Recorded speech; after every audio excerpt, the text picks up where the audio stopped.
Welcome back to another episode of Office Hours with Professor Brad Perkins.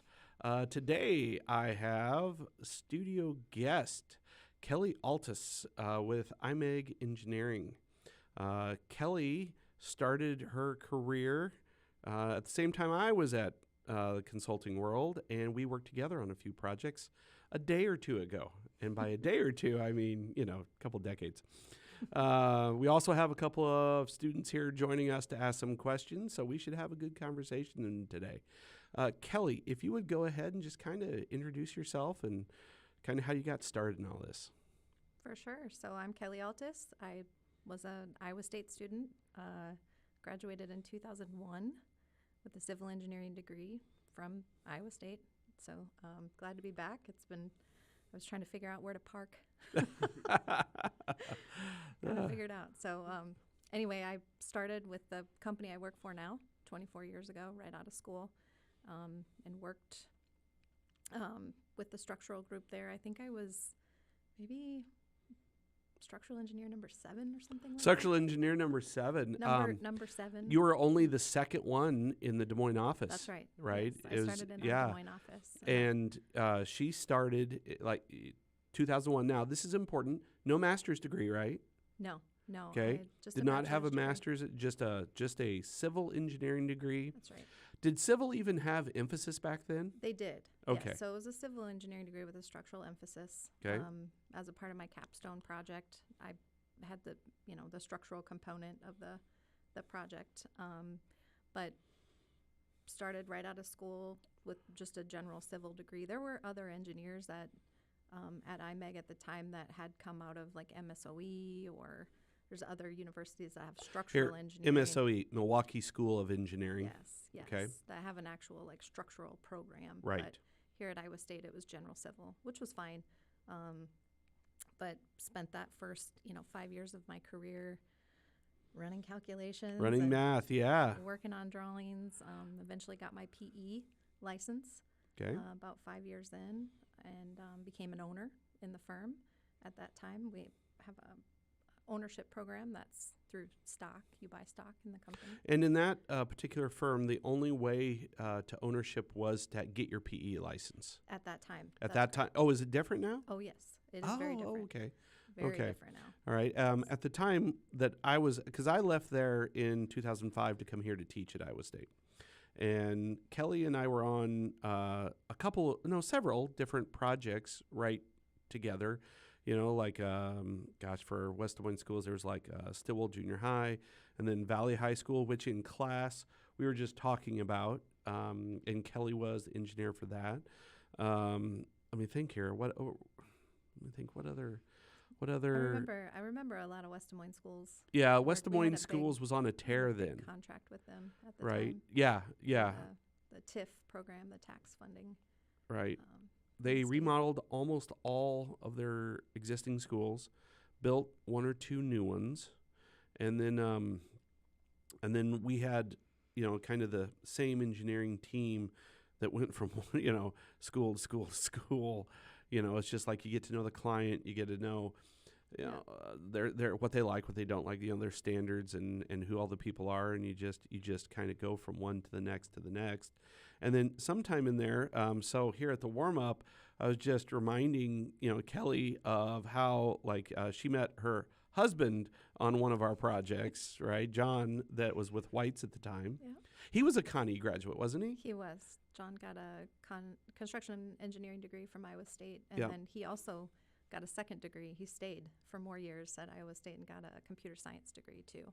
So he early in his career used that construction engineering degree, and then now he works more with his computer engineering degree. So. Oh, is he still? Where's he at? He works for Holmes Murphy. Holmes now. Murphy. Okay. Yeah. Okay. I've talked to you more in the last 20 years than I have John. I don't know if I've even talked. Yeah. Gosh, I can't even remember the last time I talked to John. Yeah, I can remember we met. I was looking for test reports for soils. So when you design a foundation system, the documents you would typically require testing reports to be submitted. We literally, with these guys here, we were just talking about, right? See, she said soil, right? In my class, I call it dirt. Dirt. You know, it's dirt. Soil. It's dirt. Yeah, see. Much to the chagrin of all of the civil faculty, I call it dirt, just for fun. Just You know, so we were studying dirt this week, mildly. You know, about you know, the importance of knowing what it is in the ground before you start digging. And the way you do that is you get boring logs, and then you make decisions based on, is this clay? Is it sand? Is it what is it in between? Is it rock? Is it, you know? And then okay. So you were looking for. Apparently, we're looking for boring logs and ended up finding a husband. Yeah, that's right. That's right. It's always the last place you Kinda. look. You know, weirdest thing. It was during construction, and I had to. I mean, you require this in the documents, and I hadn't received it yet, so I just asked the question. You know, are you planning on sending through soils information so that we can verify, you know, for our foundation system? And yeah, it grew from there. It grew from How about there. that? All right. So from there, okay. So starting there as a structural engineer, you know, as one of the younger engineers, you're doing the hands-on math, pretty much. You know, you're designing everything from foundations to beams to columns to, you know, whole systems. Was any of those projects back then, like anything stand out as like really good learning experiences for you back then? Oh yeah, I mean, I think part of learning when you first, you know, start out your career, you're running calculations and you're, you know, thinking through how's this going to fit together, how do I show this on the paper to make sure it's buildable, that sort of stuff.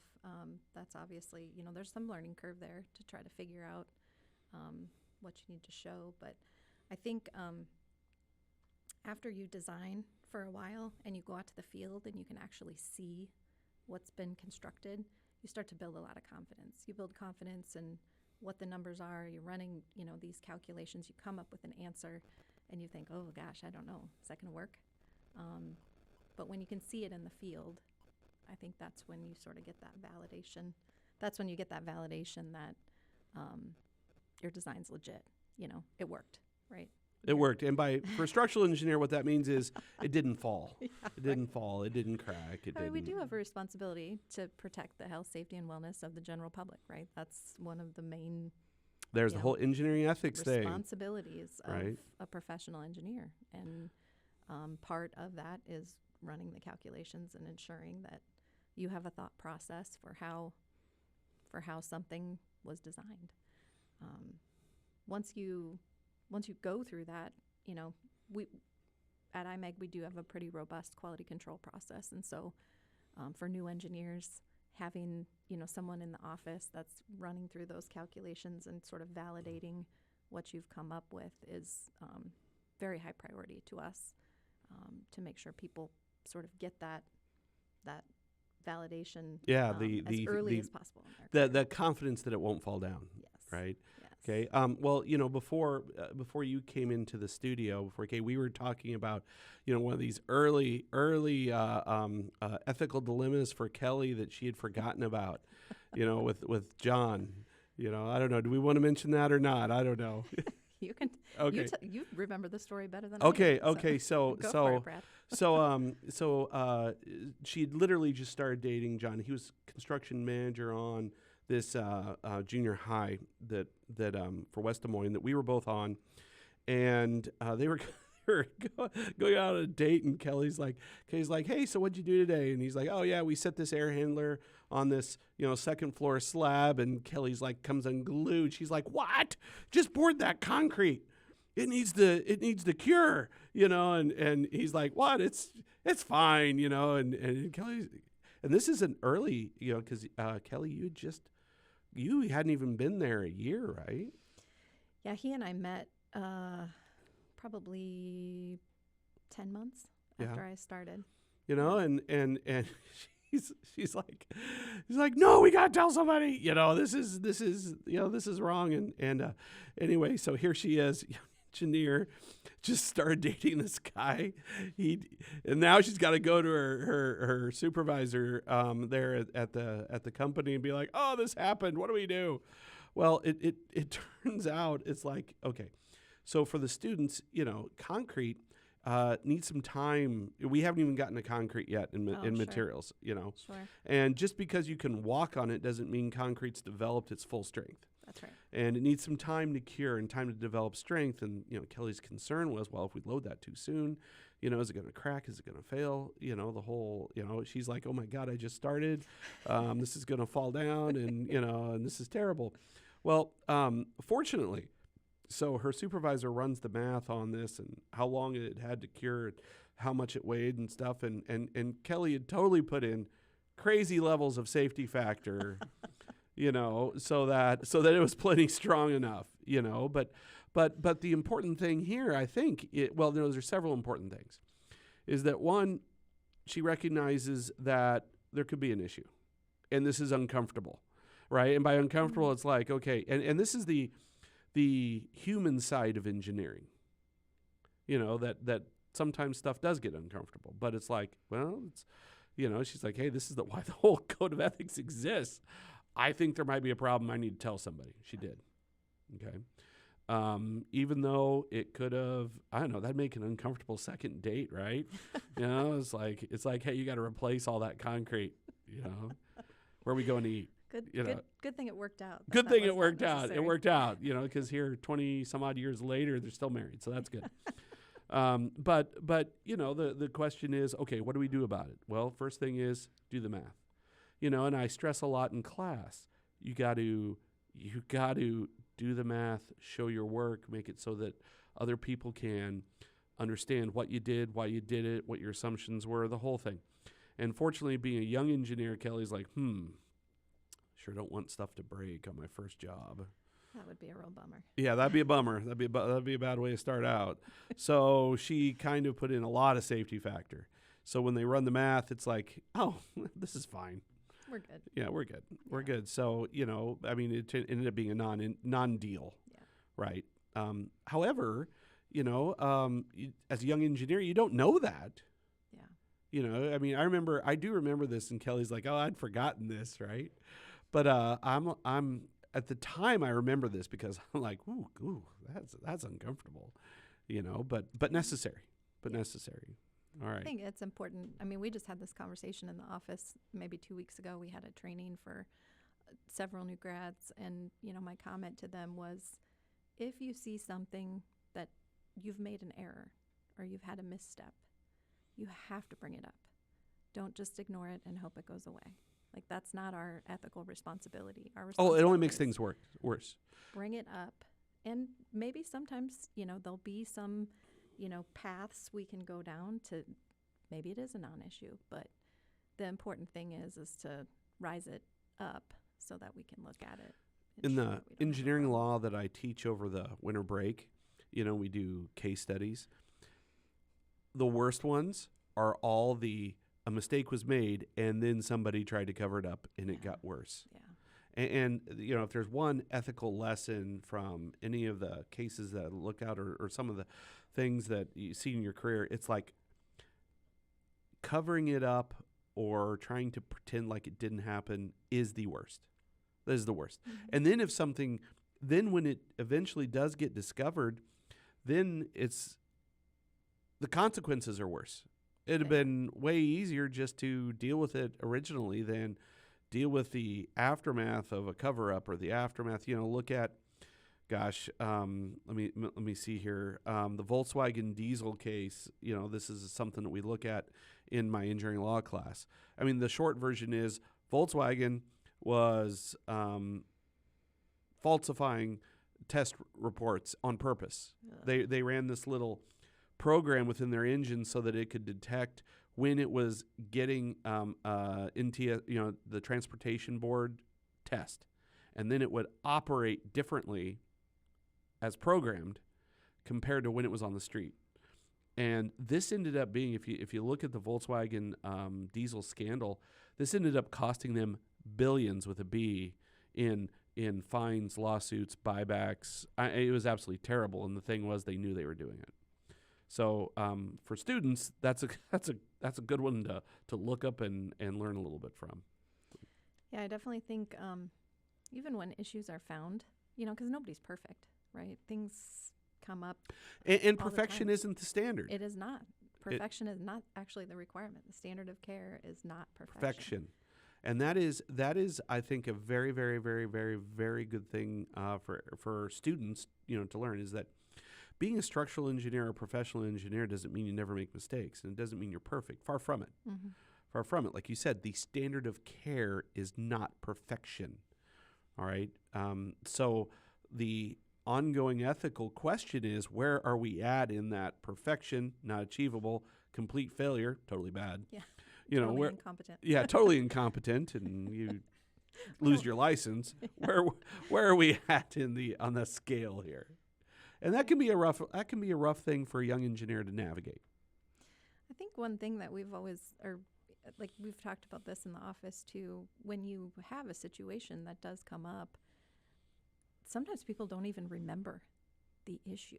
If you are like right on top of it, yeah. You're advancing it forward, you're a team player, you're trying to figure it out along with everybody, and you come to a resolution that works, we put in place the solution and everybody moves on. And so as long as you're diligent about that sort of follow-up, that tends to be what people remember. Yes. As opposed to the actual like technical issue that was the problem.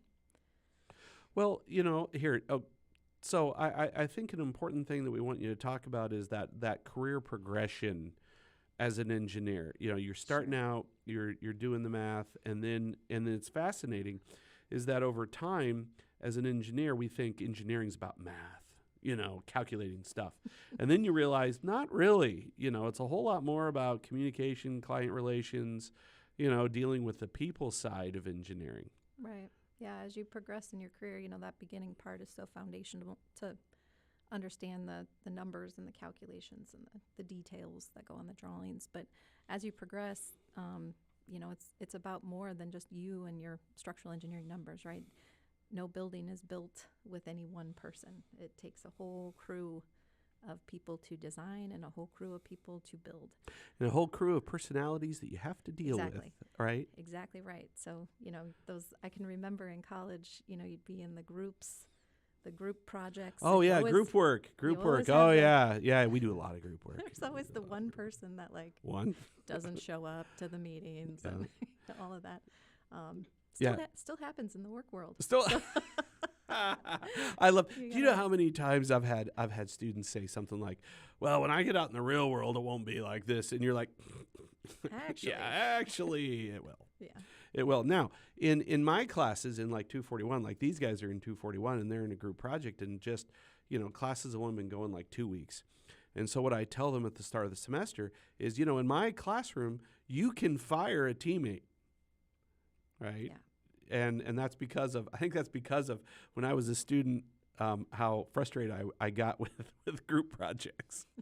But you can fire a teammate. Now there's a procedure. They can't just do it because they wore a Chicago Bears shirt and I don't like them. You can't do that. Okay, see, that's right. So you can't do that. But there's a procedure and you got to hold them responsible. But you have to, before we can fire them, they have to have a chance to change, and they have to get feedback, and all these things. But yeah. I was just gonna say that it kind of goes all like hand in hand with the communication aspect of it.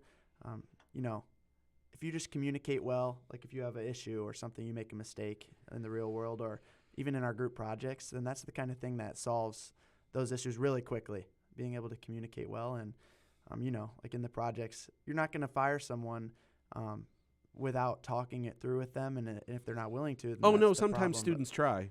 And they'll try. They'll try to fire people without actually talking it through. Okay, I'm just saying. Sure, but you made it. That's not the approach you want. Yeah, that's not the approach. Right. So just having early and strong communication is always a big thing with all any issues or stuff like that. So I think that's good. Well, here, do you remember? Okay. So another flashback, Kelly. So Okay. Kelly's a young engineer, and speaking of difficult personalities, we were working for an architect that had a very difficult personality. You would literally just start, and this is kind of the difference between, and this is why all of you should be very happy that you're getting the engineering degree, because your experiences will be different than, I'm just going to throw out there, a young architect starting out.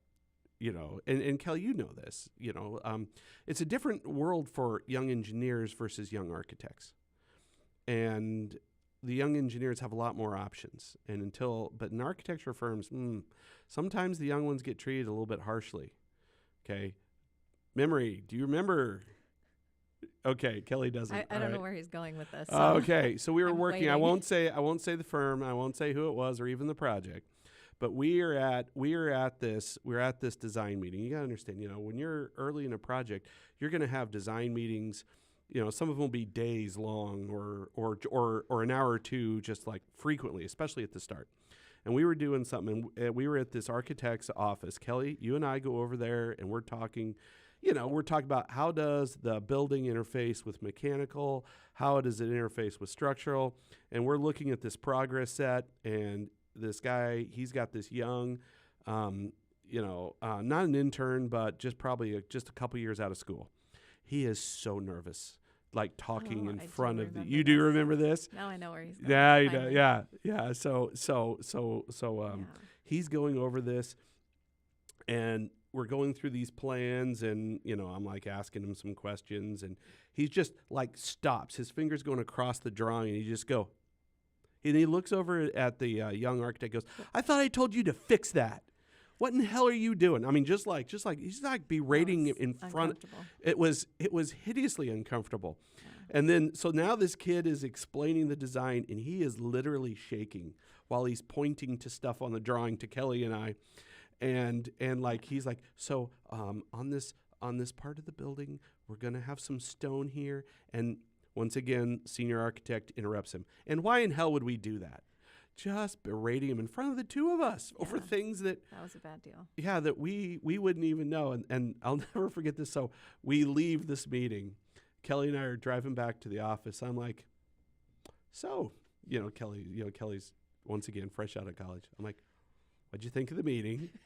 She goes, you talk to me like that and I'm going to quit. And I was like, damn right. If I talk to you like that, you should quit. Because you don't have to put up with that, but no, it was not a professional situation. It was not, and here's the foolishness is that you just can't treat people that way. That's right. Especially not in engineering because they got too many choices.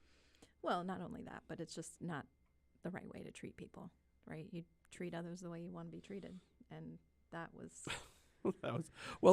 probably given his age, all right. That was probably how he was treated in the 70s.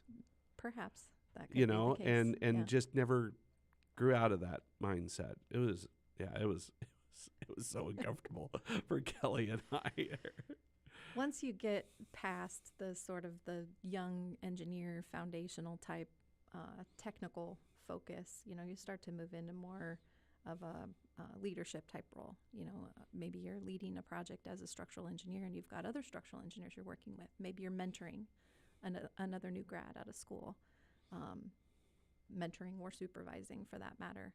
That's kind of the next step in the progression. And then you sort of have a choice. Do I want to become a technical expert in a particular thing?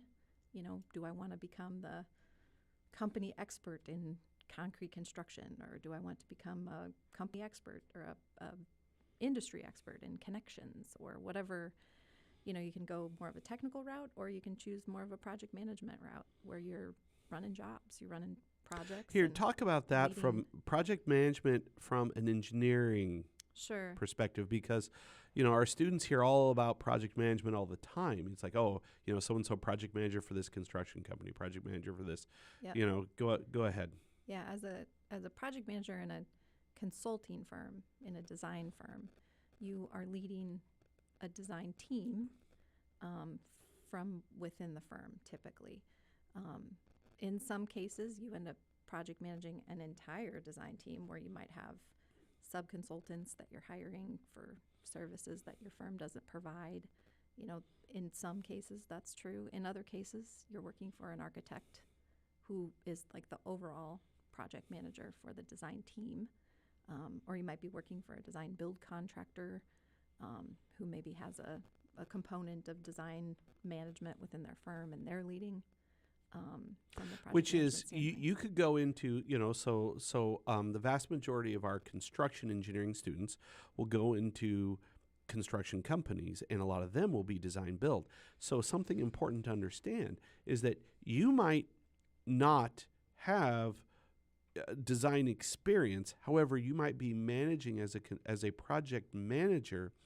Now you've got to hire people with that skill, and you have to manage the process. And this is really challenging when you end up being responsible for managing things, and you've got consultants, subcontractors, whatever it is, experts in that area, but yet you're responsible for overall decisions. And now this is an important skill that every young engineer needs, is the ability to learn discernment. Discernment. People are telling me things. How do I know what's true? How do I know what path to take? Because, here, I'm going to use an example of when I was in this role with Kelly, and we just use this in class, Valley High School. So with Valley High School, they were adding on to this center courtyard. So they built the building and built the building and built the building and added on, and there's this area in the middle. And so kind of abruptly, and we won't go into how that happened, but all of a sudden I end up finding myself as the project manager for Valley all of engineering. And up to this point, I've always done, just mechanical stuff. But now, all right, you're a project manager, run with it. And Kelly's young engineer, and she's like, hey, this soil we're going to build on is crap.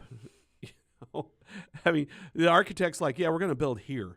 And Kelly's like, yeah, this is the worst spot. It was a bad spot. It was a bad, yeah. From an engineering standpoint. From an engineering standpoint, it made sense. Yes. From a user standpoint, for the students and the teachers at the school, that was the spot. Yeah, from the client standpoint, it was the only spot. Right. But from an engineering standpoint, she's like, this is bad. I'm like, how bad? What's that mean? I'm calculating, like heat transfer and stuff. And she's like, yeah, we can't. We got to excavate like 8 feet down. And oh, by the way, my math says that the loads that we're going to impart on the existing building, it's not strong enough for it. And she goes, but according to the calculations by current code, it's not even strong enough to hold up what's there today. By current codes, here, you gotta understand, it's built back in the 60s, very, very, very, very, very different code. But if we're adding on to it, when you add on, now you've got to bring it up to current codes. And what Kelly's saying to me is that as the engineering project manager, she's like, all right, So now I got. It's like, well, do I believe this young student right out of college? Well, she's not a student anymore, but you know what I'm saying. Sure. So now I've got to have the discernment. I'm like, wow, that sounds bad. What do we do about it? And then that's when a lot more discussions happen.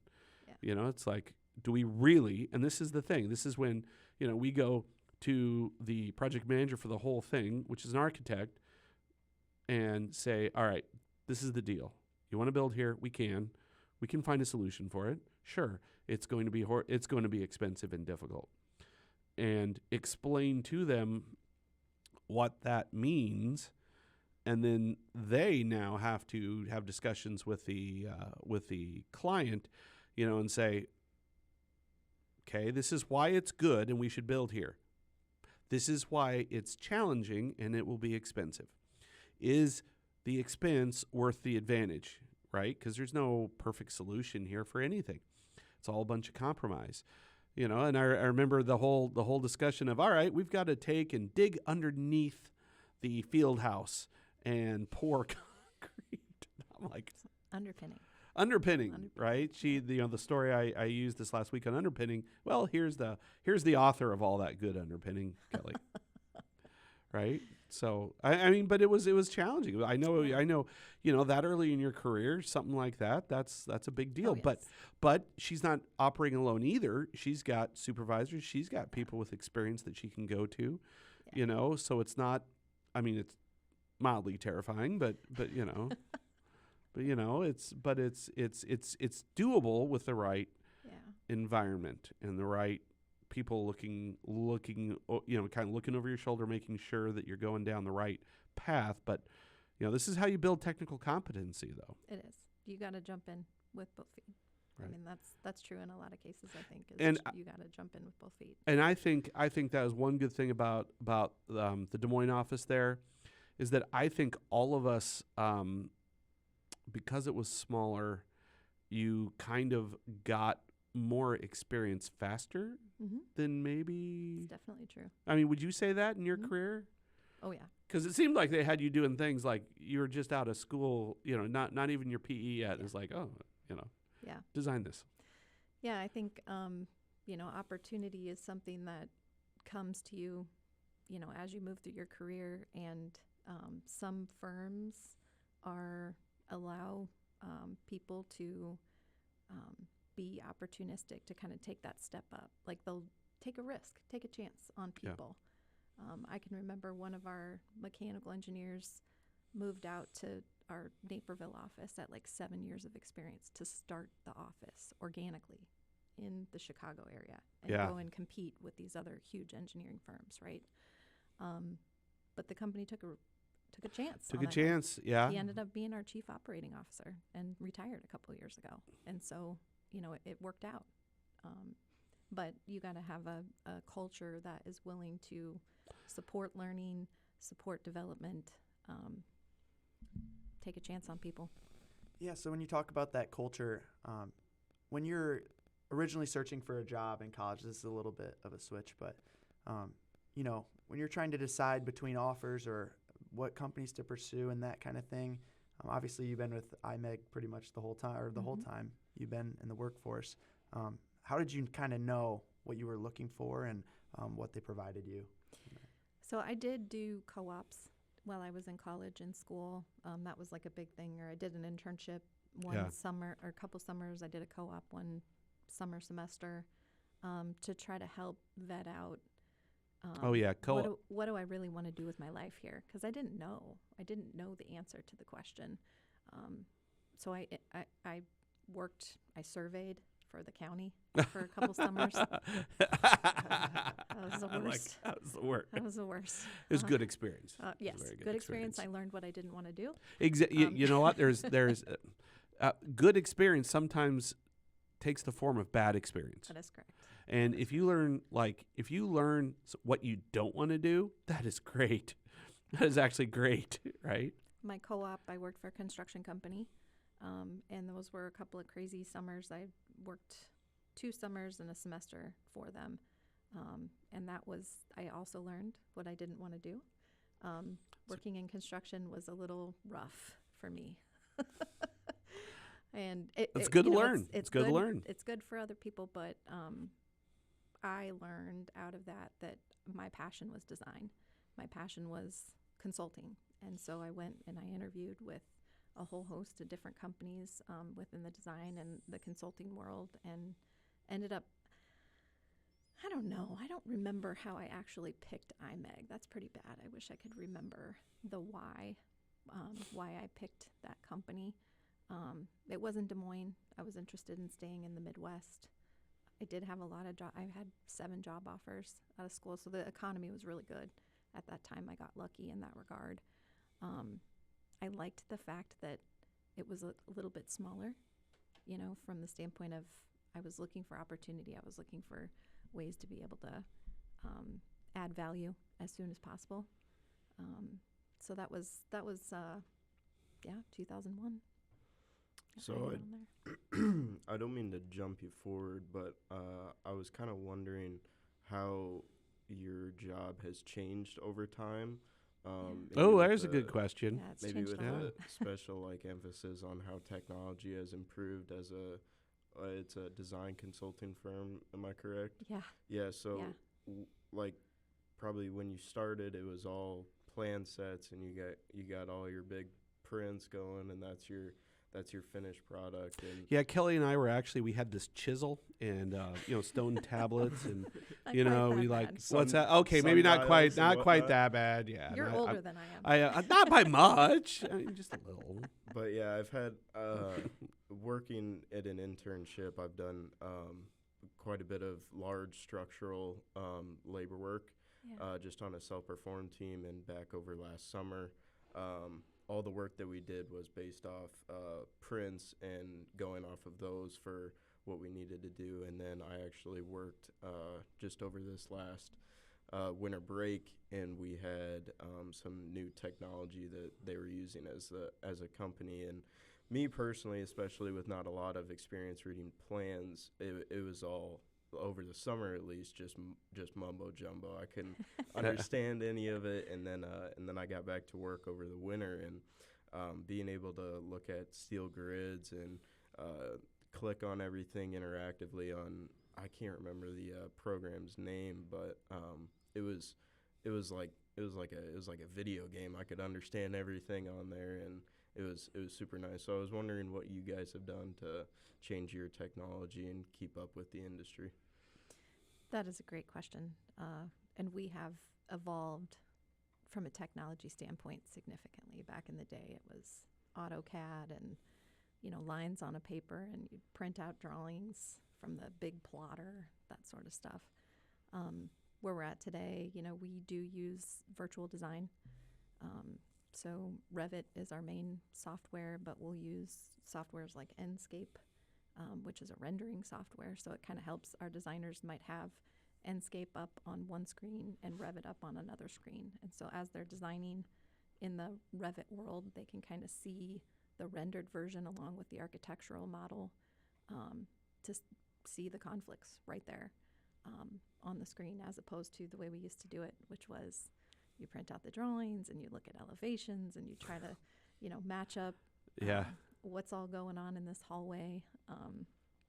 So it's, from that standpoint, it's been really, the virtual environment, I think, has made for better coordinated drawings, better documentation for our contractors, better thought out designs. We're also using virtual reality. So for a design review, especially for users that don't look That at aren't plans. familiar with anything. Yeah, you for can sure. take Yeah, that was that was more of a problem, I would say, Yeah. is that I talk to them about this. It's a developed skill. Looking at something on a flat piece of paper or even on a screen. Actually, in some ways, looking at it on a screen is worse, like a PDF of a drawing. Yeah. And trying to visually get an idea of, well, how is that going to look when I'm actually walking around it?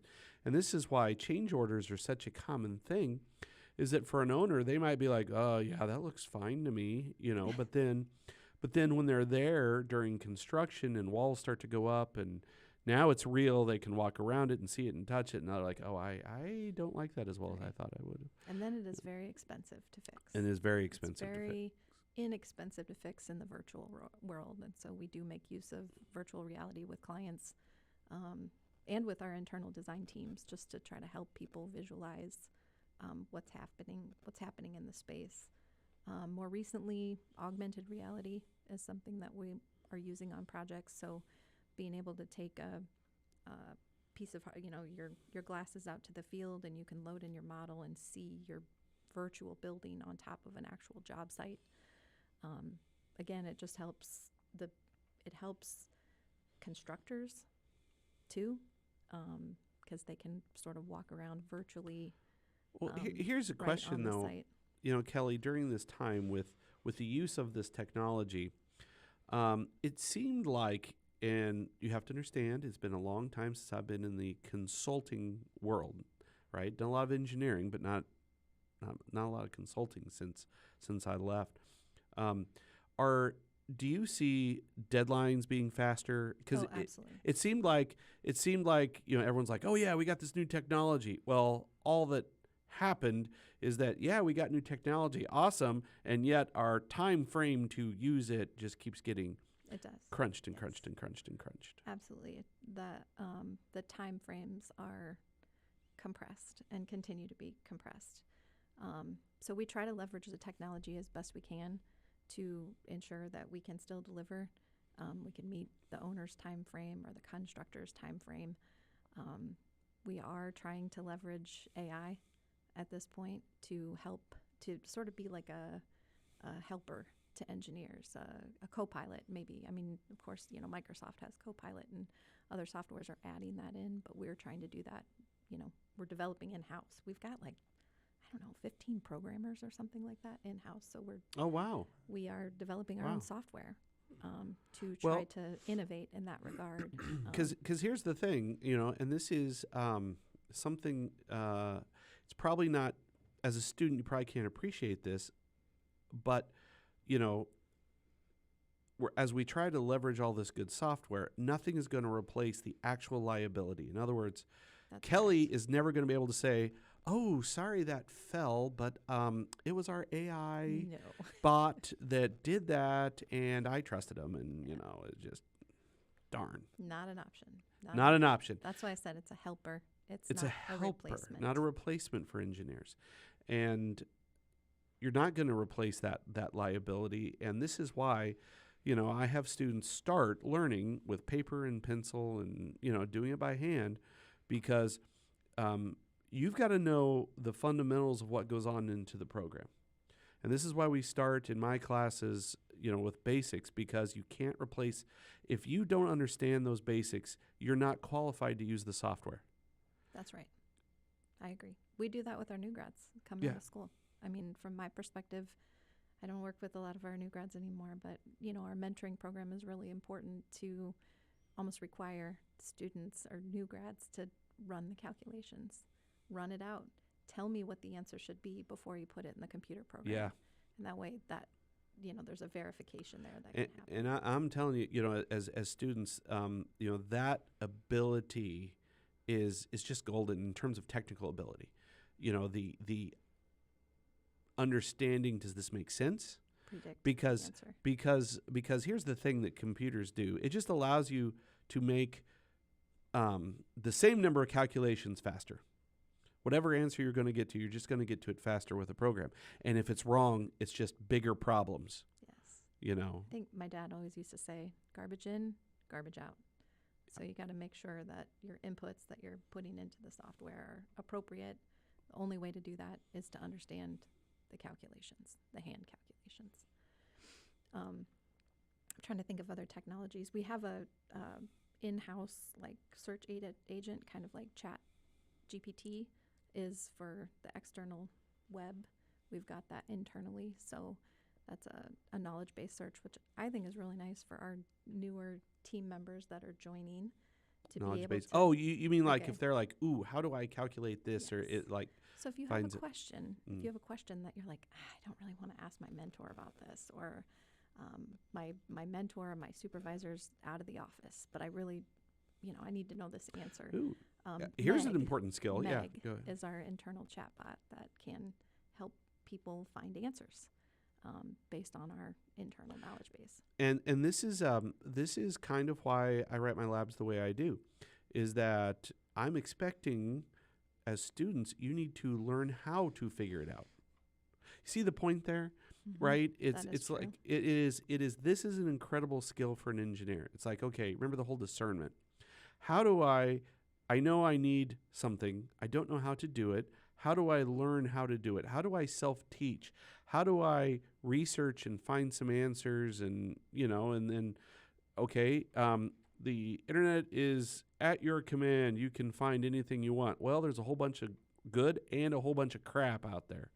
How do I discern between that to figure out, well, if I'm designing, you know, for me, here years ago, it was I got hired to design a fountain, you know, like a fountain in a casino, you know, big, fairly monstrous one, right? I had no idea. I'd never designed a fountain, right? But I did understand pumps, pipes, and water, you know, and I told the contractor, his design build contractor that hired me to do this, I said, well, I can figure it out, but you know, I got to do some research on it. I don't have examples to point you to. And so they're like, okay, you know, because they didn't want to hire a fountain company from Las Vegas, you know. So the point is that, okay, so you've got this level of knowledge. You need this level. How do I do the research and figure out what I don't know? And that is what engineering is. Okay. Yes, virtual and assistance and AI can help you along the way, but like you said, it's help. It is. It absolutely is. Your point is. What's that? I said your point is really good. I think the quality control process is also super important. When you start to introduce these like virtual aspects or AI aspects, Are you saying that checking each other's work Yes. is like an important thing? Yes. No way. 100% Students. of our projects get checked. Like that is a big deal. Oh. And it's a big deal for professional liability too. Yeah. Simply because if your design is something that another peer engineer agrees with what you came up with and what you did, you have met the standard of care. And so from our standpoint, 100% of our projects get checked for that reason and many other. Yeah, and they always have. And that was a very, when you get to be a senior engineer, you spend a lot of time checking other people's stuff. That is true. Right. And it's a critical part. And this is something like when I look at 352 mechanical design, okay, they got a project that's due at the end. These guys aren't in it yet. They will be. But when things go wrong, it's almost always, it starts with bad communication, but it definitely ends with nobody checked each other's work before they turned it in. I had a student here a few summers ago. After spring semester's over, they get grades for the final project. But this particular student didn't like the grade he got. It wasn't good. And they're like, well, can I come in and see what it was? I'm like, sure. Yeah, it comes into my office. I'm like, here. They got a 3-ring binder this thick. I'm like, here you go. And he's trying to figure out why they didn't. I said, well, here, you take this and explain to me how you came up with this supply air quantity. It's like, well, I don't know. I didn't do that part. I'm like, okay, well, you didn't do it, but your name's on it, and you're upset about the grade, and I'm telling you this is wrong. Why don't you tell me why it's right? If you think this was graded in error, tell me why it's right. And he's like flipping through it. He goes, I don't know, and I can't figure. I didn't do it. And I'm like, okay, I hear that you said this a couple times that you didn't do it, but if you can't follow it, I can't either. I'm like, did you check this? Did you look at each other's work before you turned it in? Like, Kelly, you'll love this one. Gosh, we were so busy. Yeah. Yep. So I was like, oh, you were busy. That's awesome. You were too busy for the quality control check that I specifically say to do.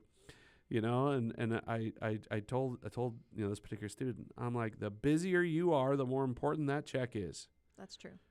Yeah. I'm like, your name's on it. You're responsible for all of it. Not just the parts you did, but the parts that everybody did.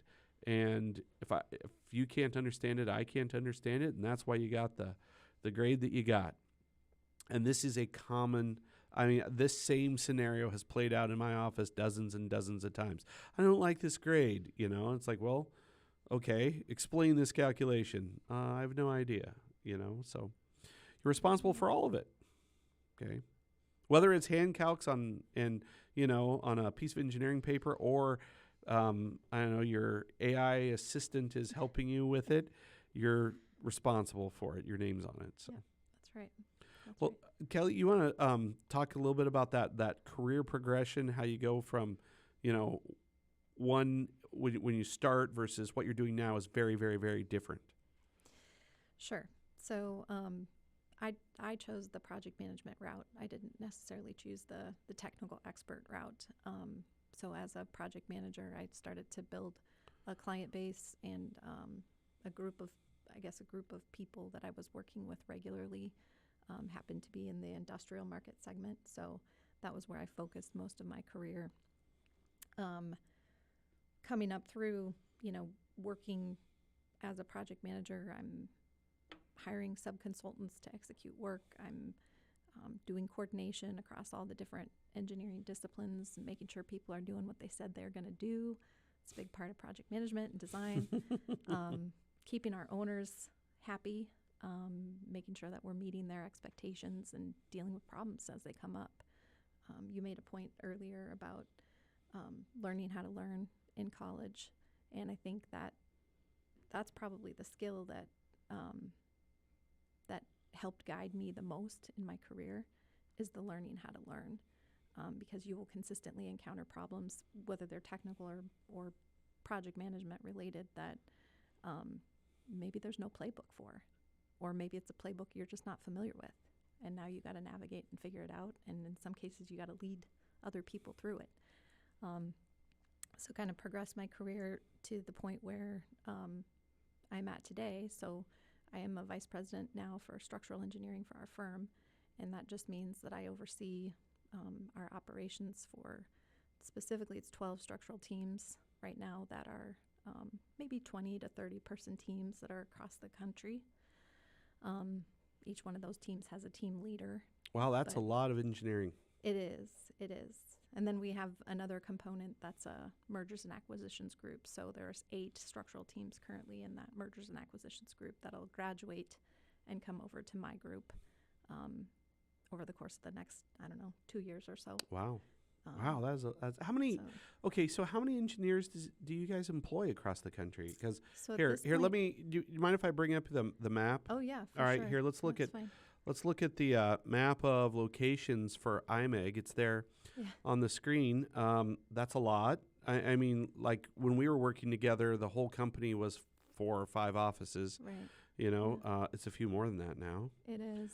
Um, And there's 2,800 people across the country, across these, 90 different office locations, but there are multiple disciplines. So, Brad is a mechanical engineer. We've got electrical engineers, plumbing, fire protection, civil, structural, and then a whole host of, I'll say, support type services, lighting design and acoustics design and commissioning.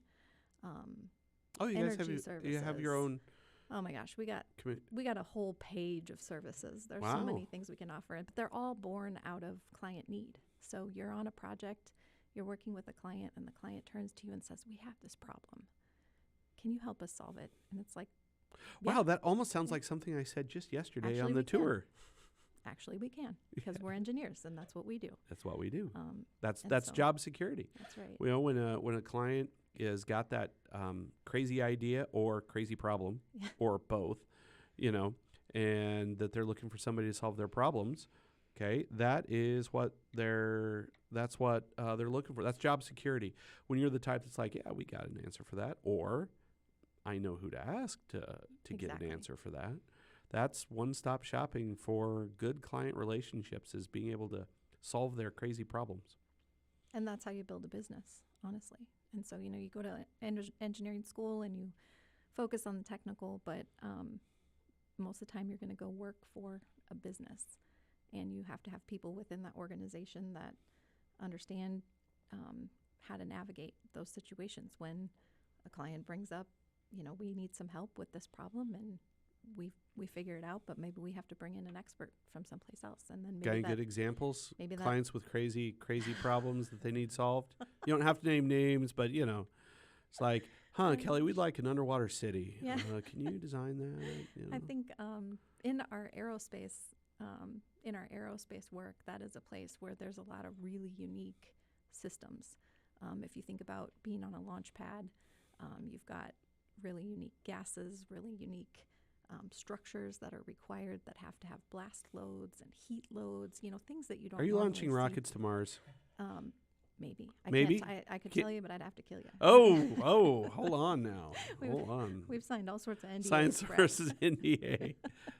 But Do you I'm know just saying- Elon Musk? Have you met him?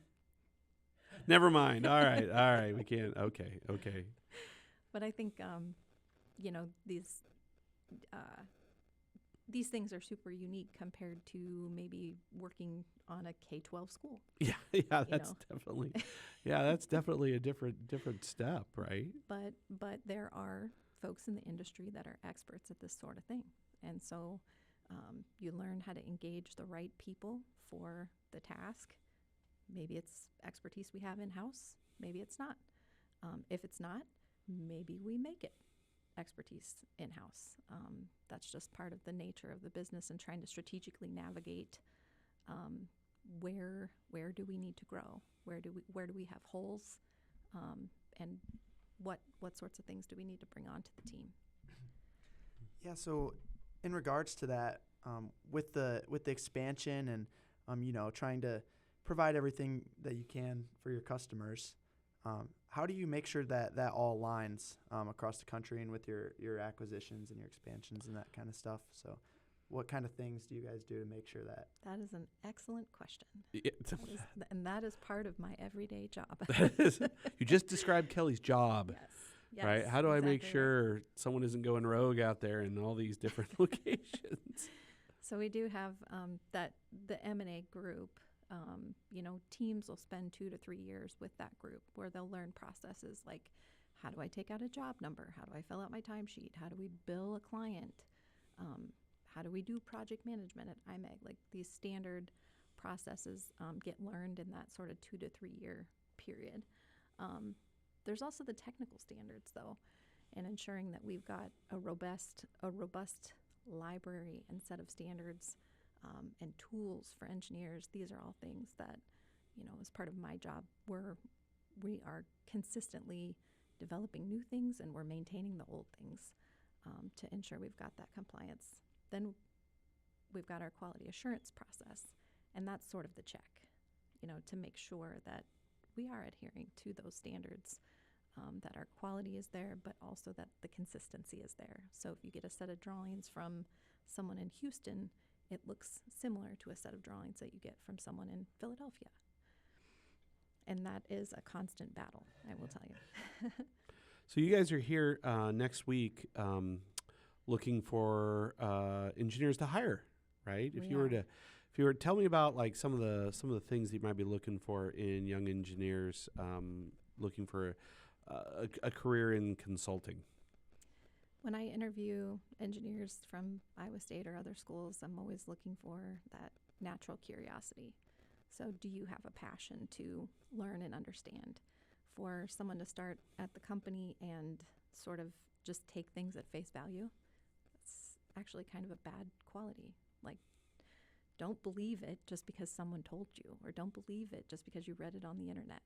Prove it, validate it, make sure that you're asking the questions until you fully understand the situation. So that natural curiosity is really important. When we look at resumes, I always look for leadership. As a consultant, you have to have the capability to talk to others and to work, play nice in the sandbox, work with other areas, other disciplines. No way, you're looking for communication skills in engineers? What We a are. crazy idea. So Almost sounds like stuff I might have said in class at some point. Go ahead. when we look for, those leadership items that are on your resume, yes, okay, you're a part of an organization, but did you have a leadership component? Were you responsible for picking up the ball and running with it? Or did you just sit back and wait for somebody else to tell you what to do? So that's a big thing that I will look for. GPA, grade point, and how you did in school. It's there. It's something we do look at, but it's probably not the decision-making factor. At the end of the day, if we... Ooh, that is a fascinating thing to say, because one would think that hiring someone to do pure design it'd just be all about GPA. It'd just be all GPA. How smart are you? And really, I think you have a very, very common answer. Sure, we look at it. Is that the deciding factor? Probably not. Probably That's not. right. That's right. Because I run into here on campus. I run into really, really, really bright students that don't have any ability to relate to anyone. Yeah. And it's like, okay, fine. They may not go very far, or as far as someone that maybe has a more mediocre GPA, but yet, like you said, leadership ability or skills, or like TA for a class. You know, that involves a lot of leadership. Just you know, doing stuff in lab on a day-to-day basis, being in a student org, leadership where it's like, okay, we're setting the agenda, we're doing things. So Mhm. so anyway, gosh, this almost sounds similar to things I've said in class. Kelly, keep going. You're on a roll. I got a question for you. So Yeah. when you're rather hiring or looking to hire, Mhm. how heavy is the weight of the FE and PE license? Obviously, they're not going to have a PE license coming out of school, but like how heavy does that weigh into the decision? We really want everybody that comes in to have taken their FE. I can't. Take your FE. Yes, go ahead.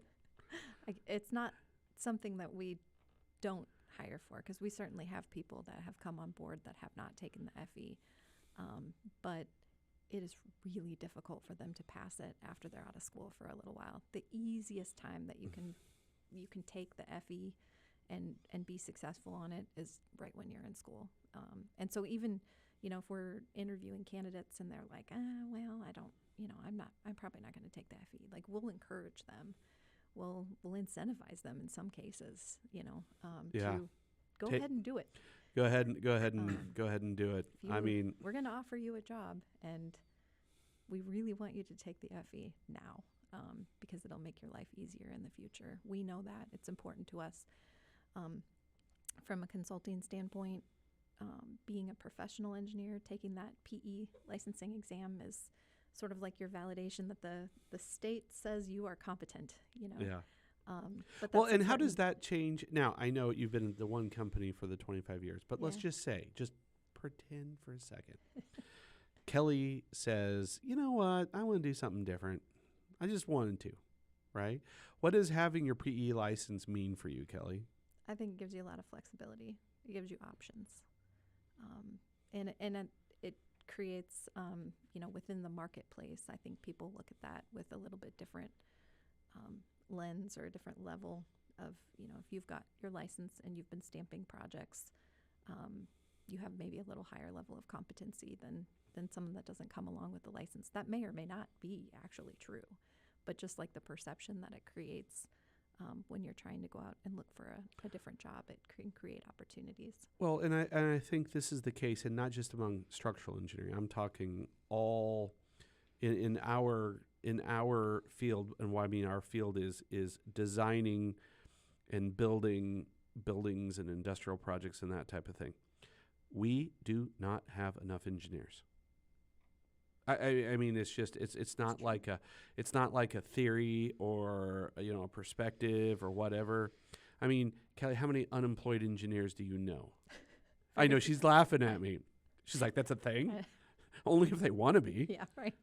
right? Only if they want to be. and Self-chosen. Self-chosen, right? I mean, but literally, someone in your field of structural or my field of mechanical, if you've got a PE license and you just decide to change jobs, I mean, unless you have this horrible reputation for some reason, and I'm talking like lawsuits, failures, people getting killed because of bad design, something like that.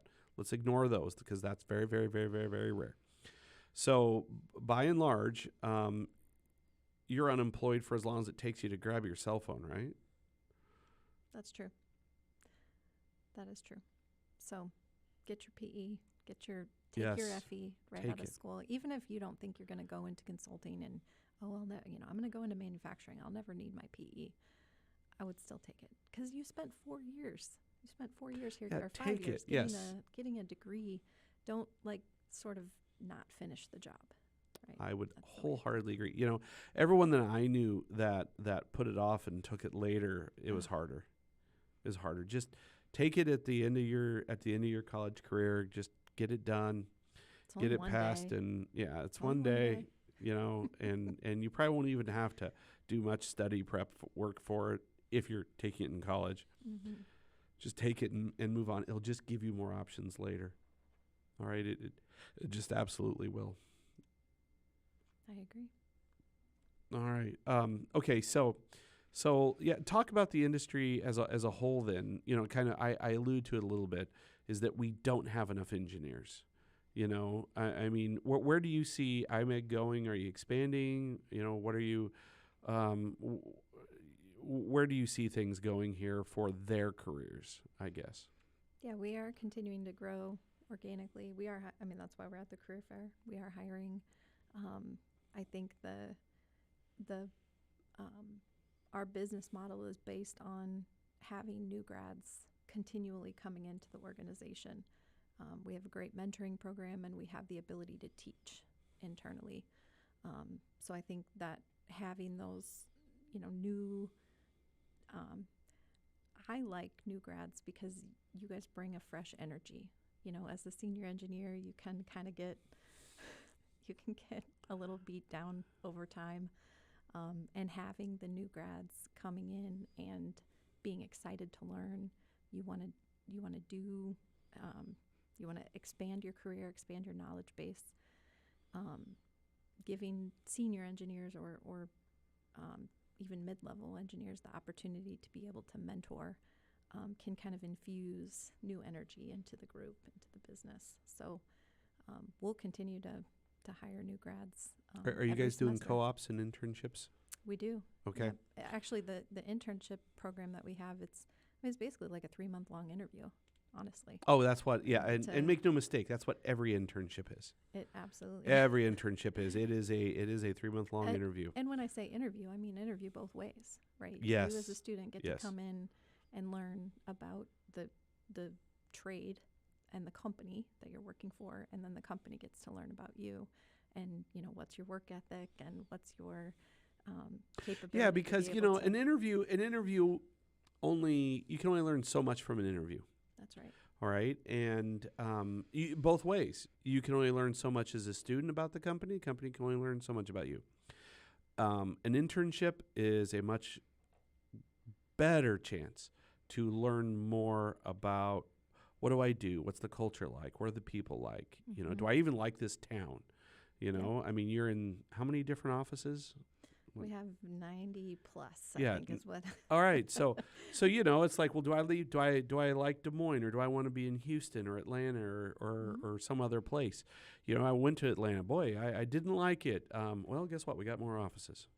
Yep. But you really need to use your internships as tryouts. Oh, that's a good way to put Yeah, it. as tryouts. And I love. I didn't do one myself, but I love to see students do co-ops because internships are fine. You really become part of an organization during a co-op, and that will be time well spent. Sometimes people look at a co-op, they're like, oh, that delays my graduation by a semester, and gosh, is it worth it? Money wise or whatever. And boy, it's hard to step away from college for a semester, then start back up. I get all those things, and yet I'm telling you, a co-op can be some of the best ways to really try out a company, a job in a city. Strongly recommended. And try that co-op. I don't think that we don't usually start interns out like with a co-op. Usually the way it ends up is if you're an intern for the summer and you decide, hey, I'd really like to stay on, full time for the next semester, then we would offer that at that point. It's a good call That's because usually how we do it. yeah. Once again, that's the long interview process. Yeah. Okay, Extend that is interview. that is the long interview process. The summer went well. Okay, or yeah, I think all our co-op spots are full. Okay, that's a. We have students too that, maybe they do an internship and they decide, okay, the next semester, my course load is really light and I'd like to work 2 days a week. And since Oh yeah, that's since I've done. I did COVID, that. I I did mean, that. Since COVID, we've had, team members do that because everybody can work remote. At this point, we like people to be in the office, but you don't have to be in the office. And so for some of those highly trusted interns that have done a really great job, we just offer them kind of a part-time gig that they can do from their Yeah. dorm room. Oh well, that's cool. That was Yeah. not an option. Yeah. Like back in the day, right? Things have evolved. Yeah, the business has evolved. That is a fact. That is a fact. All right, you guys. Anything? More questions? I mean, want to make sure we get you the chance to ask. Well, I guess since you're mainly out of the Des Moines area, correct? What current work do you have going on around that Des Moines area? I'm just curious because I'm from West Des Moines. Oh, you are. You are. All right. Well, most of the projects that I have worked on personally are not necessarily in the Des Moines office or the Des Moines area. I sit in Des Moines, but the work that I do is All in over other the place. states, all over the place. Yes. Let me think. The Des Moines office did Des Moines University. We did actually. The Des Moines office did this building that we're sitting in right now. The Student Innovation Center was the Des Moines office that did the design. Let's see if I can think of some other big projects. The Wells Fargo building out in West Des Moines. Yep. Actually, there's been multiple Wells Fargo. Yeah, I was going to say which one. Yeah, Yeah. probably All of them. Because they started the first one was I was still in the Des Moines office when the very first West Des Moines Wells Fargo project was started. Still doing K-12 schools, so West Des Moines or the Des Moines School District, still a client. Lots of civic type work, so the fire stations and the city buildings. Is a lot of the work in the Des Moines area. Educational wise, here at Iowa State, we've done a number of the facilities and lots of facilities at the other school at the University of Iowa, and then we work. Boo boo. Yeah, I know. But we work. I would say we work across the state in all different market sectors. John Deere is a big client in the Des Moines office as far as working in their facilities that are all across the country. Corteva is another one, another big client. So it's a pretty wide variety of different clients that we're working for. Yeah, speaking of those K-12 schools, I this last summer my internship was with Larson Construction. I don't know if you've heard of them. They're out of Independence, Iowa. Yes. My parents actually live in Independence, Iowa. Oh, no, really? Yeah. All of my extended family is in Monticello, Iowa, which is real close to there. So. Small world. But yeah, it's the schools is almost exclusively what they do, and they've been all over Iowa. They did the Northwest High School in Waukee, and then they're doing the auditorium edition for the original Waukee High School right now, and that's what I was working on over the winter. But yeah, and then I went to Valley High School. That's right. Yeah, he went to Valley, so you. He spent a lot of time in our creation there. Mm-hmm. Oh yeah. Right. There was a lot of work that happened at Valley High School in the 2000s, like in that. Yeah.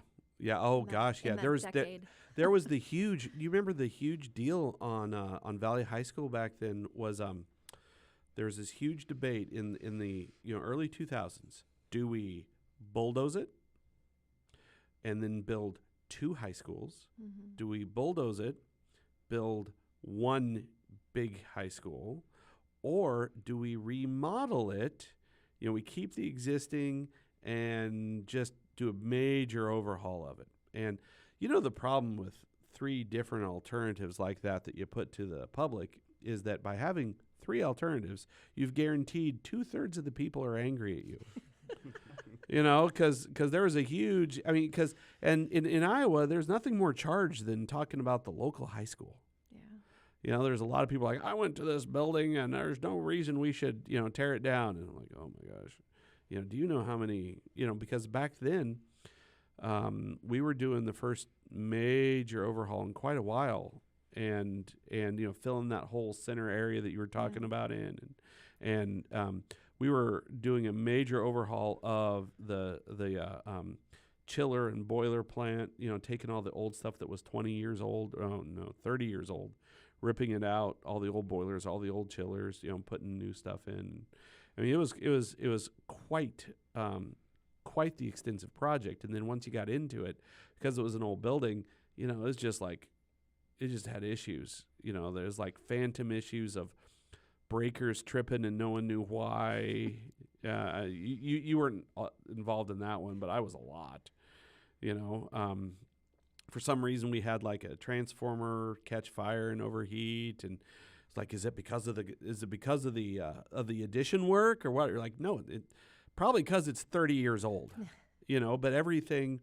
And this is something with remodeling old facilities like schools, is that stuff's always going to break. But if you got a construction project going on now, it seems like a good reason to blame the construction. You know, did John? I don't think John did Valley High School, did he? No, he got Nope, he was on Valley Stadium. Yeah, he was on Valley. The new project. Yeah, which is when it was new. When it was Valley new. Stadium. When it was new, and way easier to build new than remodel old buildings. At Valley, we ended up doing the 2-story classroom building. Yep. That's got a storm shelter in the basement that can house Yeah. the high school, like all of the people. Yeah. Tornado shelter in the basement. And oh gosh, We did the that was auditorium. the auditor. Well, but the field house wasn't new, but the idea of using air conditioning from that 2-story addition. Oh, that happened after. Right. Well, After the we had this. We designed this ductwork system that could use that system to connect to the field house. Until did they add its own I have system no later? idea. Oh, This- okay, you're this right. is- this Okay, is here you gotta literally understand. All 20 right, years so ago. so Kelly. Professor Perkins has an impeccable memory. Oh, thank you so much, Kelly. But see, back in the reason I think you don't remember this is, you know, back in the day, you know, we're doing some coordination between mechanical and electrical, and Kelly's like, hey, how heavy is that chiller up there on the roof? You know, that she's designing this addition, and, you know, I'm like, chiller? There's no chiller on the roof. She's like, yeah, there is. Look at this, you know, she's like that chiller right there. And I'm like, oh, you mean cooling tower? She's like, yeah, what I said, chiller. Whatever. You know, she goes, how heavy is the other chiller? And I'm like, what other chiller? She goes, on the 2-story addition, the chiller over there. And I'm like, you mean air handling unit? You know, she's like, yeah, the other chiller. She's called everything, every mechanical item to Kelly when she was starting out was a chiller. That's the heaviest It's her thing. dirt. It's her dirt. Yeah. Exactly. That's why I still call That things. is an excellent point. That is it. And it's fair. It goes both ways. It Brad. does. It goes does. both ways. I let her call everything chiller, and I call everything dirt. So it's fair. It's totally fair. That's good. Right. All right. Any other questions for our? Because you know, normally I can't tell you how much her billable time is right now as vice president. So you know, you're getting thousands of dollars of consulting here. So yeah, go ahead. Yeah. Go for it. I guess one that I just have is how you said that it's important in new hires or just even anyone that's in your company to continue to want to learn and continue to be curious. How do you feel like once you get to upper management and like how your career's evolved, how have you tried to continue to learn and, you know, push the people around you to continue to It's learn? also a good question. Self-study, to be honest with you. Reading. I think reading or listening to podcasts. I'm a podcaster right now, so I'm listening to podcasts as I'm driving or out jogging or whatever it might be. It's kind of an efficient. Well, I expect you to add mine to your list. Yeah, I will. I'll I have to will. favorite it. It's just an efficient use of time. You know, time is at a premium, so if you can kind of duplicate, you know, listening and learning at the same time you're doing something else, that's where I've seen some success. But I know a lot of the people that I work with are avid readers, you know, especially our leadership group.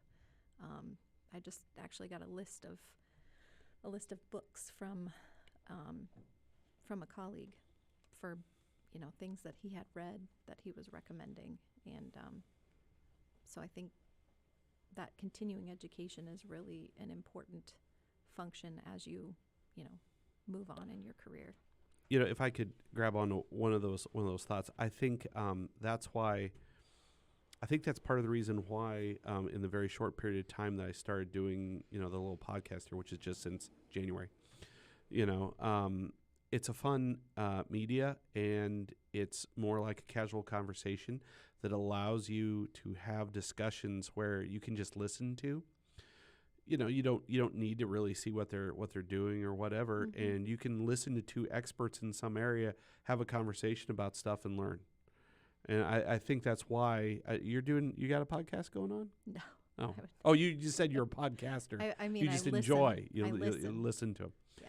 You know, Shorter bits. Shorter bits. Yeah, I will. I'll edit them into shorter bits for you. You know, It's a pro tip. It's pro tip From pro a tip. listener. From a listener. Pro tip from a listener. I appreciate that. Right. I need somebody to help me edit all those dang clips. That's what I need. But no, the point is well taken. That learning has to keep going. Otherwise, you're just, you know, you're stagnant or worse. Or going backwards. Actually, usually that's what happens. If you get stagnant, eventually you end up going backwards because everybody else is going forward. So. And it is a difficult age to keep on top of everything, that's for sure. Technology is evolving extremely quickly. I mean, it is insane at the pace at which, you know, every week there's new things. And so you have to sort of navigate this, you know, new piece of new innovation or new piece of software, new tech. Okay, is this something that's worth us investing in today? Because it could evolve into something that we can't even use in 2 months. So, like, where do you invest your energy as it relates to technology has been another battle. Yeah. Oh gosh. I'd imagine. See, that's the nice thing about making them use pencil and paper for my classes. I don't get into the technology side terribly much, except, and then I'm telling you about mechanical pencils. Yeah. Well, they have to bring their own pencil, you know. And highlighters too. And highlighters, yeah. Bring your own highlighter. That's a fact. And ruler. Okay. All right. Well, Kelly, did you have anything you wanted to close with, right? I was going to mention just one more thing as you guys are looking for jobs and looking for companies that are a fit with what you're looking for. A big deal to me when I first came out of school was I eventually wanted to be an owner. I wanted to be a business owner. I wasn't quite at a point at any time in my career, honestly, where I was ready to go out and start my own business. But having the opportunity. But ownership, to company ownership is important. Yeah, I would agree. Buy into the company that you are working for or working with. Right now, our firm it's an ESOP, so it's a employee-owned organization. So every single person that works for IMEG is an owner.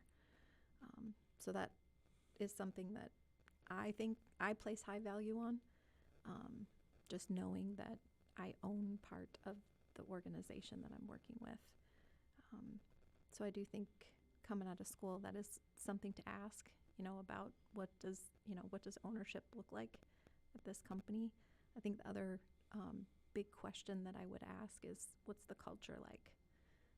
How would you define your culture? You know, can the person that you're interviewing with tell you what that is? If they can't, you know, if you get the deer in the headlights, then that's not maybe the place that I would choose. Well, now I would say that's a really good reason to have that internship.